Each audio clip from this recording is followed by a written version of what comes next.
We'd like to welcome everyone back to the Nova Society podcast, where our panel of experts have in-depth conversations that tackle the serious issues that face our society.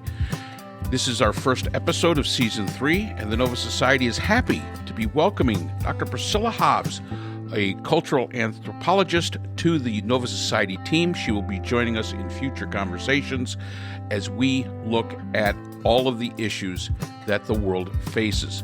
For today, Dr. Scott Gerschwer and myself will be having a discussion about the Houthis, Israel, and what exactly is driving American foreign policy. So let's listen in. It's a new year, and I'm looking forward to the year. I think it's going to be a lot of fun. Yeah. There's a lot of crazy stuff obviously going on. What happened in Iran today is really bizarre. Did you see that? Yes, I did. Hundreds of people killed when two terrorist bombs attacked the protests of, or whatever it was, commemoration of Soleimani's death. Trump is a gift that keeps giving, I guess. Yes, he is. Yes, he is. And of course, the Navy sinking 3 Houthi small boats. One got away from them. I'm going to say something radical here. Okay. I think the Houthis, I think they need to be dealt with harshly. Have I mentioned that before to you? I think you have. I mean, I think you've alluded to that. Yes. I mean, it's not so nobody wants genocide or anything like that, but this is a tribe. It's basically a family, an extended family of people who, didn't like their own land that they were living in, and so took over the adjacent land.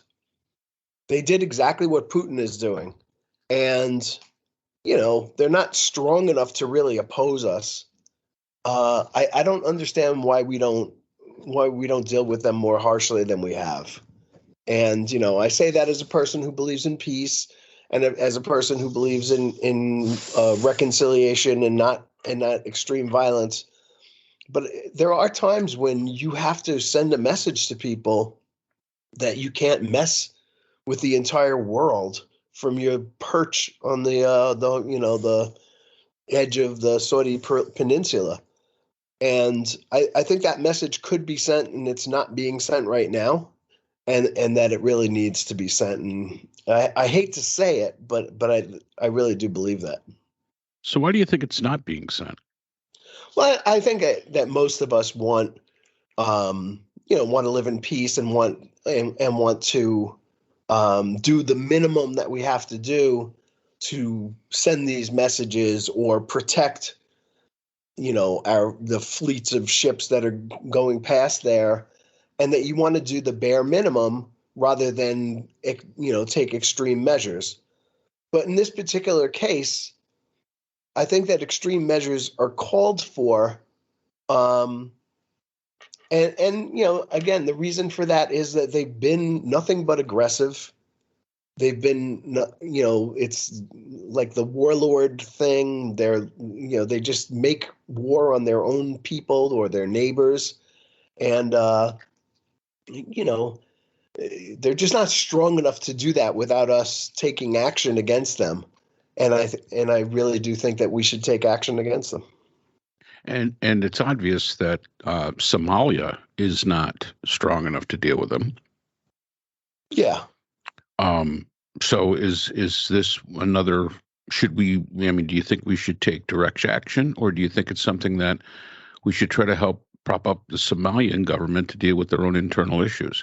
And again, then let's ask the next question: is that it's obvious that Iran backs the Houthis.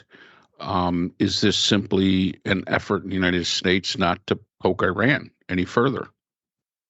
Again, I think that the leadership of this country is wary of extending these conflicts out. And, I think there is good reason for that in most cases, right?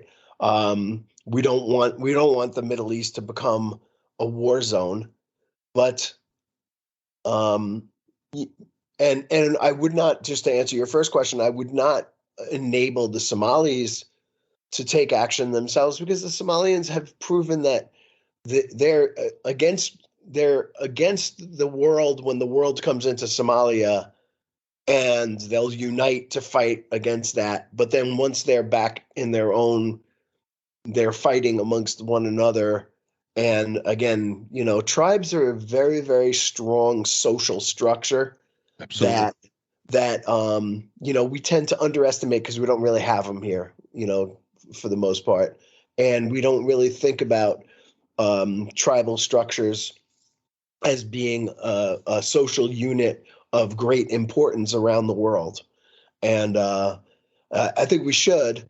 And I think that we should, be wary of the Charlie Wilson's war effect on Somalia or anybody else in the Middle East that we empower to fight, their neighbors. This is something that we need to do ourselves, and we can continue to do it the way we are right now, with taking specific actions against specific groups as the threat occurs, or we could, lob some missiles in, Hellfire missiles in, and just stop them from fighting for a while.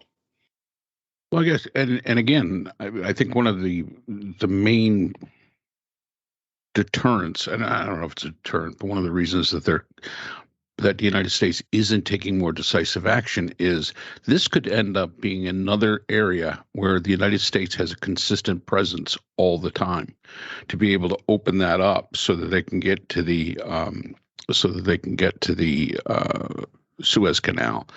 And I don't think we have the stomach anymore for this. And it's unfortunate, because we are the last world superpower, and there's some responsibilities that come with that.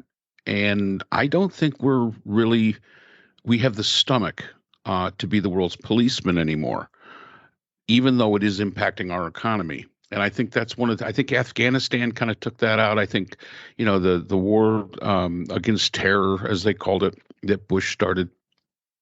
I just don't think that we have that kind of resolve in the United States to take on those kinds of long-term, even peacekeeping. If you notice in the past, 25 years, we're very big, going all the way back, almost probably 30 years, going all the way back post-Reagan. It was coalitions. Desert Shield and Desert Storm, coalitions. We have turned into, we don't want to do anything ourselves. We want to go with our coalition partners, and we have to make that coalition and bring them in. And the problem with it is we still end up being the ones still sitting there. I mean, it doesn't change anything, but we just don't seem to want to go it alone anymore. And I really do think that the American electorate, I think that's one of the issues that they have, because they see these long, protracted. Afghanistan was the longest war we've ever been in, period. And I think that the American people got tired of it. And I kind of, going to your idea, we should just lob in some missiles. If we're going to do it, let's do it right. Go in and just basically level and say, that's it, done. But we are simply not prepared to do those kind of things. We have all this weaponry that we spend gazillions of dollars on that we have no intentions of ever using. They're deterrent. And to me, maybe it's time that Afghanistan could have been a lot shorter than it was if we had used the military might we actually have and have paid for, and tried to do something with it. So, I mean, that's just my thought. Either we're going to be all in or we're not. And I just don't think that we are, as a society, as an American society, we're ready for these long, protracted things anymore. I think this is going to sound a little bit more weaselly than that, but I would say limited but decisive would be the way I would frame it. We don't want to get into a long thing like Afghanistan, which was ridiculous, right? Yeah, absolutely. although, to be fair, the last time Biden had a 50% approval rating was the day before we withdrew from Afghanistan. Right. So pulling out of these situations is never easy, always painful. The key there, of course, was to treat the aftermath of 9/11 as more of a police action than an utter war against the Taliban that we weren't going to win and obviously didn't win. And at such a great cost to us and our allies there. But I don't recommend that we stay in the Middle East, the way that we stayed in Afghanistan. But I do think, and I think that that signal was sent, by the way, because there were two carrier groups there, and now there's only one. They moved one off. So we've pulled back and I think that it was a message to say, look, we're not a warlike people here. In as funny as that might sound to most people around the world, we don't want to fight, but we will if we have to, and we're going to keep one carrier group there instead of two, but we could always put the other one back if we need to, and just don't make us do that. I think was a carrot and a stick type of action on the part of the Biden administration, but that's one thing that was on my mind. It was nice to see that the Israelis were pulling some units back out of Gaza. I hope that they continue to do that and to fight this differently than they've been fighting it, but still in a way that's effective, hopefully without so many soldier and civilian deaths, and simply eliminating the terrorists. But obviously that's very difficult to do. But the way to do it is to pull back and to have the hostages released and to, to find the tunnels and find the infrastructure and destroy it when you have to, right? But to signal to the people of Gaza that we're not interested in bombing civilians, but somebody's got to root out these terrorists from their midst. And if they won't do it themselves, we're going to have to do it. The Israelis are going to have to do it. But this is not sustainable. It's not sustainable at this point, because none of the methods that they've used are as effective as what they did yesterday by taking out a leader and 6 other, of his lieutenants with a couple of surgical strikes. And you've got to be able to identify them, isolate them, and kill them without, destroying all the buildings in the neighborhood. And I think that is the paradigm for the way forward for the Israelis. And I hope they continue to do that. I'm still absolutely behind the idea that there should not be a Hamas terrorist left at the end of this, that they've got to go after all of them, just as we went after all of the ISIS fighters, and there's no, and Al-Qaeda, there's no good Hamas. And anybody who wants to try to suggest for a second that this was about, a resistance to Israeli occupation bull, they have to stop doing that, because that's not what this was.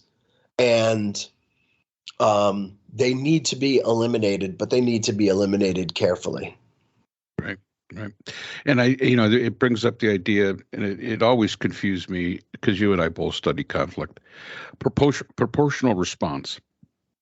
And I've always seen historically that proportional responses are proportional, but they're rarely a response that gets you the end goals that you are actually seeking to get. I agree. I think that Israel pulling back and using technology and using these surgical strikes is a way to advance their cause. Getting those hostages back, still a huge. I mean, that's just an absolute huge goal for the entire world. But at the same time, you have to commit to a strategy and stick to it.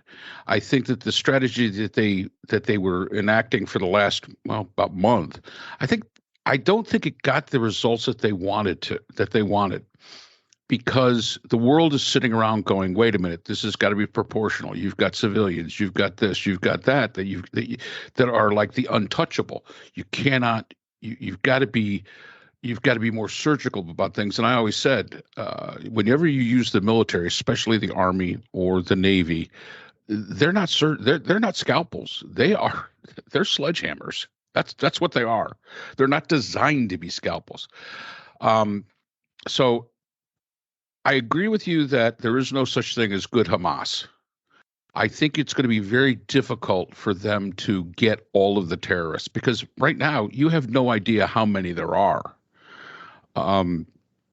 They can blend in with the civilianry so easily right now. And then I think that was one of the issues that the Egyptians had.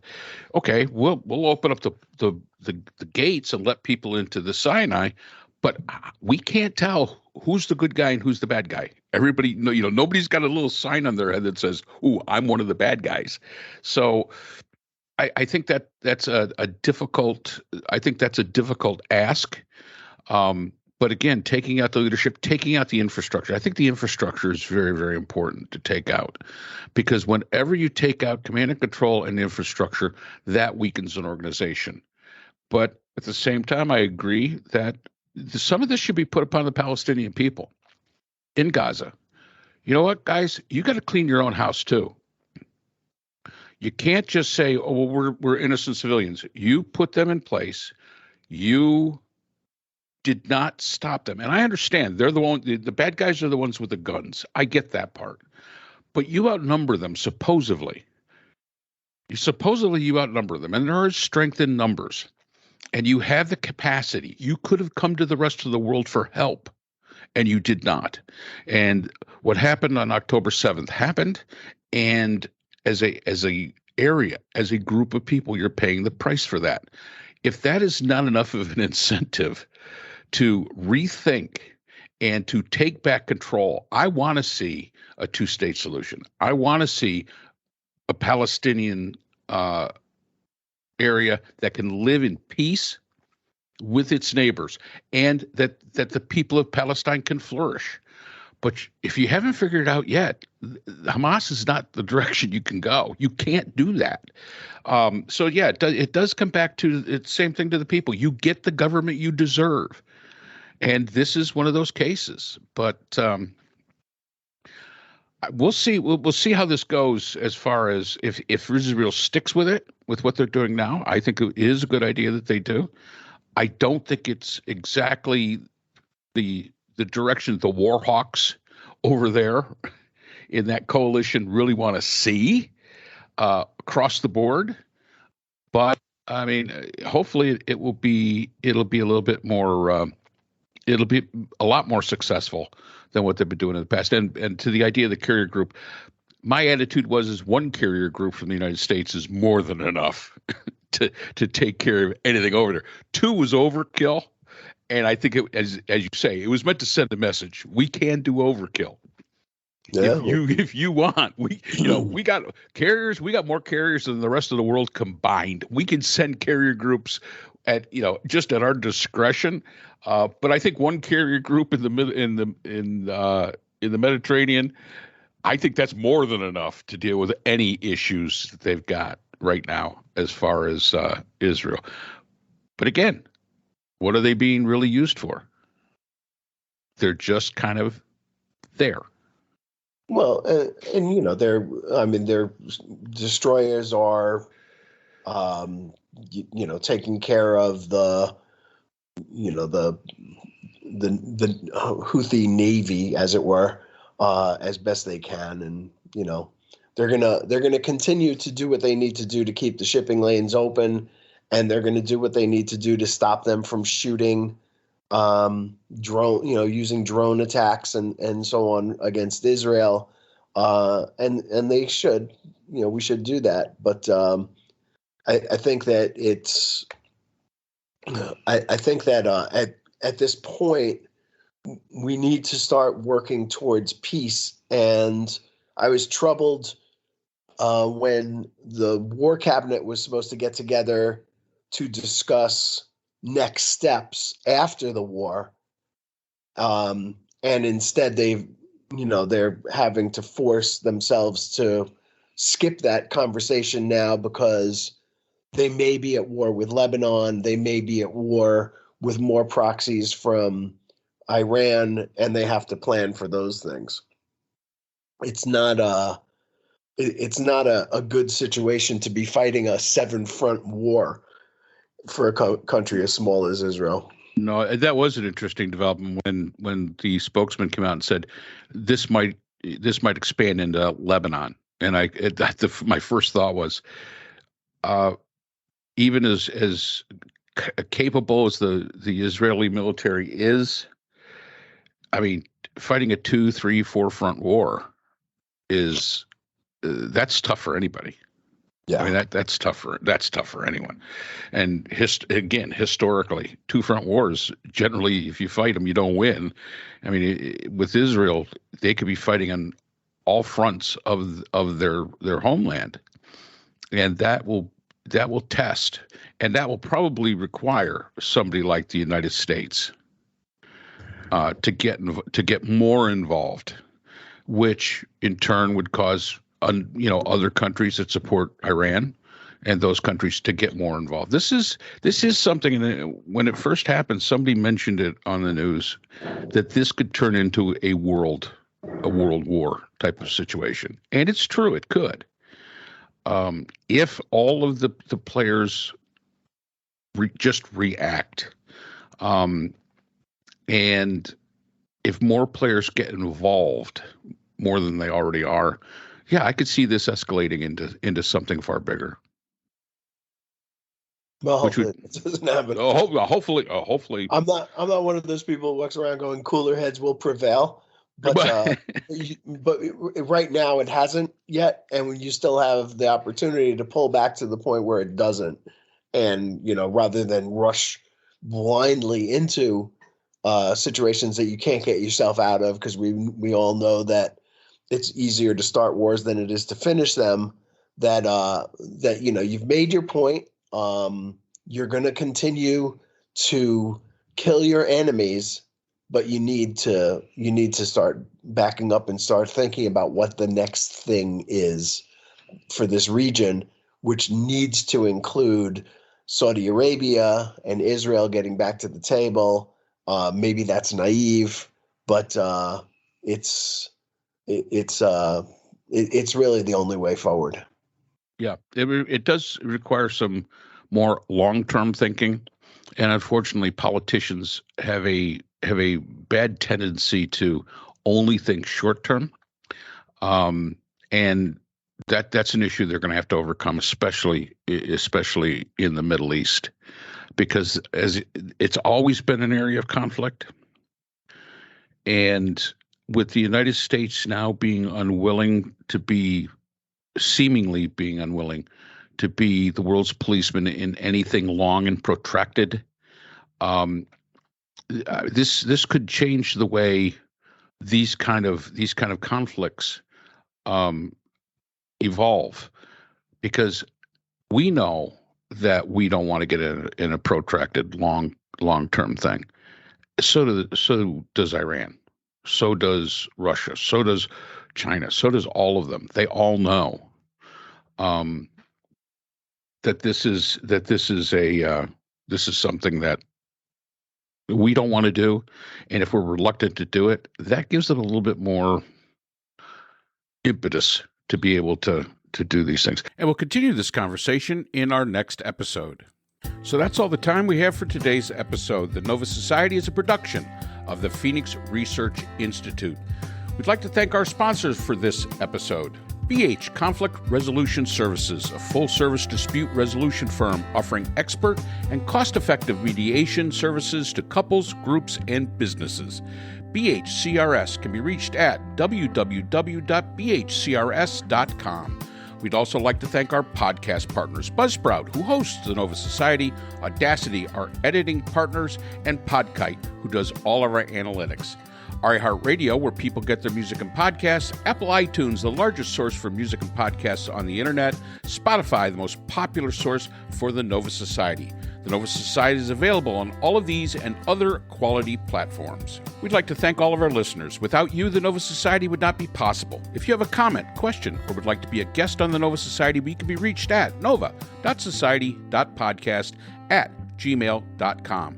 Always remember, the power of society is knowledge. So for Dr. Scott Gerschwer, Dr. Priscilla Hobbs, Dr. Brooklyn Ann Weldon, and all of us here at the Nova Society, I'm Dr. Mark Bound. Be well, and we hope to see you again next time.